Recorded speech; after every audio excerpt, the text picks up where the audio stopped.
Hi കൂട്ടുകാരെ, ഞാൻ ഇന്ന് വന്നിരിക്കുന്ന ഒരു പുതിയൊരു വീഡിയോയുമായിട്ടാണ്. ഇന്നത്തെ വീഡിയോയുടെ കാരണം ഇതാണ്.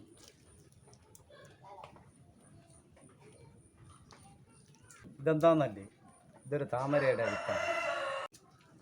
ഇതെങ്ങനെ പൊടിപ്പിക്കാം എന്ന് നമുക്ക് നോക്കാം. അതിൻ്റെ ഈ ഭാഗത്തായി, കുഴിവുള്ള ഭാഗത്തായി നമ്മൾ ഉരയ്ക്കണം. ഈ മുനമ്പുള്ള ഭാഗമല്ല, ഈ കുഴിവുള്ള ഭാഗമല്ലേ, ആ കുഴിവുള്ള ഭാഗമാണ് നമ്മൾ ഉരയ്ക്കേണ്ടത്. അപ്പോൾ നമ്മൾ ഉരയ്ക്കാൻ പോവുകയാണ്.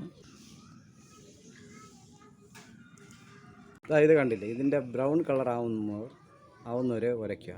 അതിൻ്റെ ഒരു ലെതർ പോകുന്നവരെ ഉരയ്ക്കുക. ഇതേപോലെ ഒരു പാത്രം എടുത്തിട്ട് ഞാൻ കുറച്ച് വിത്തുകൾ ഉരച്ച് വെച്ചിട്ടുണ്ട്. അതൊക്കെ ഇതേപോലെ അങ്ങ് ഇട്ട് കൊടുക്കാം. ഇത് പൊടിക്കാൻ ഏകദേശം ഒരാഴ്ച എടുക്കും. നമുക്ക് ഒരാഴ്ച കഴിഞ്ഞ് കാണാം.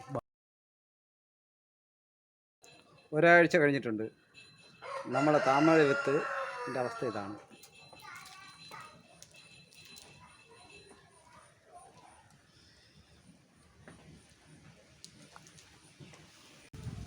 ഒന്ന് രണ്ടെണ്ണം കേടായിട്ടുണ്ട്. കേടായ വിത്ത് നമുക്ക് കളയാം. ഈ വിത്ത് കണ്ടില്ലേ, ഇത് അമിതമായിട്ട് ഉരച്ചതിലാണ് ഇതിനകത്തുള്ള വെള്ളം കണ്ട് ഈ വെള്ളം കയറി നിന്ന് ഈ വിത്ത് ചീഞ്ഞതാണ് ഇതിങ്ങനെ ആവുന്നത്. ഈ വീഡിയോ എല്ലാവർക്കും ഇഷ്ടപ്പെട്ടെന്ന് തോന്നുന്നു. എല്ലാവരും ലൈക്കും സബ്സ്ക്രൈബും ചെയ്ത് സഹായിക്കുക.